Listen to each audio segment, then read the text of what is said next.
everybody, welcome to another video. My name is Infiniti and today I want to show you guys how to do the Tunisian reverse stitch. So this stitch is something that looks a whole lot like purling, and I suppose you could use it as opposed to actually doing the Tunisian purl stitch. It's very simple, and so without further ado, I'm just going to get into the tutorial. Zoom out just a wee bit. For this stitch, what we're going to do is we are going to start off with a slip knot, and you can chain in any increment that you'd like. I chained 12 for that mini swatch that I just showed you guys. So today I am going to be chaining 12. 12 is fine. 4, 5, 6, 7, and 12. Okay, so what you're going to do is do your initial cast on. If you don't know how to do that, I do have some beginner Tunisian crochet tutorials back on my channel. So you're going to do your initial forward pass, you're going to do your return pass, and then I'll meet you guys back and we will begin doing the pattern. Alright, now that we have done that initial row, what we want to do is we want to kind of look at our stitches. So in normal Tunisian crochet, we work in this front vertical bar of each stitch along the row. Well, with the reverse stitch, we are literally doing the reverse of that. So we're not working in the front of our vertical bars, but we're working in that back vertical bar. So you may need to turn your work in a way that's convenient where you can see until you get used to how this stitch works. But essentially what you're going to do is come around to the back. You're going to insert your hook into that back bar, yarn over, and pull up a loop. I'm going to go into the next stitch in the back. Let's see if I can focus. Going into the next stitch in the back, and you're going to yarn over, pull up a loop. Kind of looking at the front here, gonna look at that next vertical bar in the back, and we're gonna yarn over and pull up a loop. And you're just gonna keep doing that all the way across your row until you reach that end stitch.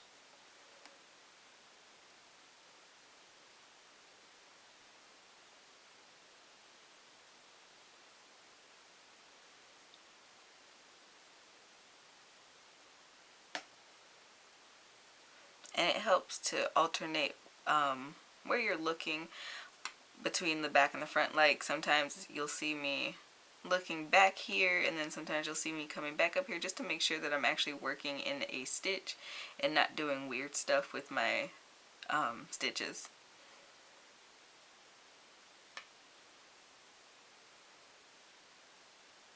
But it's just as easy as the Tunisian simple stitch. It's just the back. And I think the thing that throws a lot of people is the fact that you can't like directly see what you're doing in the front of your work. You have to hold your work in an awkward position, so to speak. Right, working into this last stitch.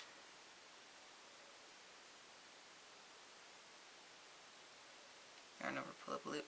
Alright, and then coming to the end, we have this normal end stitch, and we're just going to work into that as normal. So insert your hook under both of those loops, yarn over and pull up a loop. And this is what row 1 looks like. So now when you want to do your return pass, you just do a normal return pass. So it's your chain 1 and then you yarn over and pull through 2 to the end.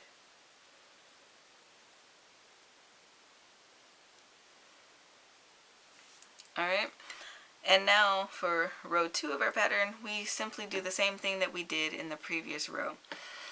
And something interesting about this, you'll notice, like in my initial swatch, I was so thrown off. In my initial swatch, I had a hard time identifying the front and the back when I came back to record this tutorial. So it might be helpful to get a little stitch marker and place at the front of your work, just so you can remember for later, especially if you're like making patches or something. If you're making a bigger project, you're going to want to kind of know the difference between the right and wrong side of your work. Just a little helpful tip. Alright, now looking at this row again, we always skip that first stitch. We always skip that. And we're going to look at this second stitch of the row, and we're just going to work in the back vertical bars of each stitch along this row.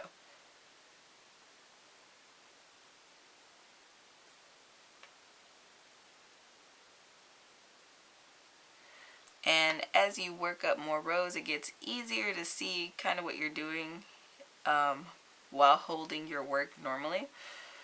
But if you still need to kind of hold it where you can see the back of it, that is perfectly fine as well. Last stitch. And then we're going to work at that end stitch into that end stitch as normal. So under those two vertical bars, yarn over, pull up a loop. As you can see, it creates this very highly textured pattern that resembles purling. So I'm going to continue working up a couple more rows so you can see it better, and I'll meet you guys back when I have a larger sample.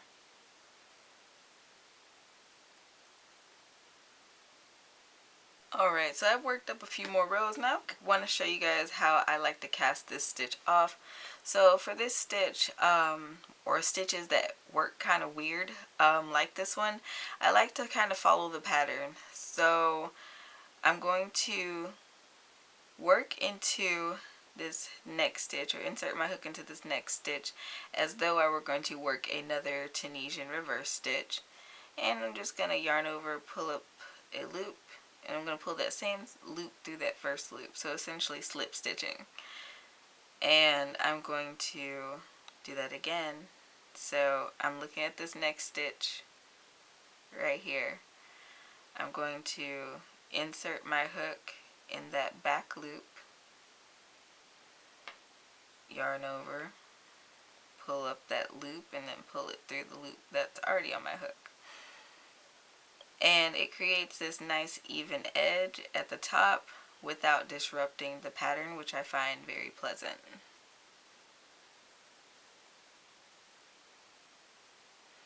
And if you'll notice, this pattern does not curl on you, so that's a plus.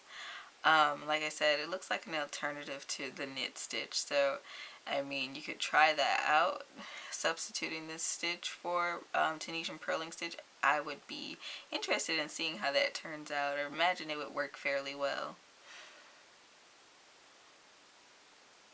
It's not a very stretchy stitch though, which I'll show you guys in a minute.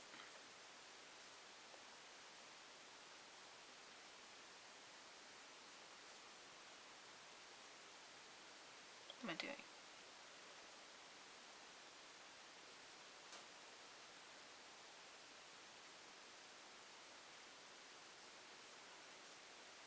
And we're going to insert our hook into that end stitch, and we're just going to slip stitch as normal.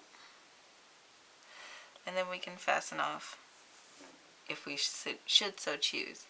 Now I want to show you guys, it's not like, it's stretchy a little bit, but it doesn't have a whole lot of extra pull, so that might be something that you want to look out for with this stitch. You could probably remedy that by using a larger hook if you just wanted more stretch to your fabric, or if you want to use a spongier yarn. I hope today's video was helpful for you guys. If so, don't forget to leave me a thumbs up. You can leave me a comment down below letting me know how I did.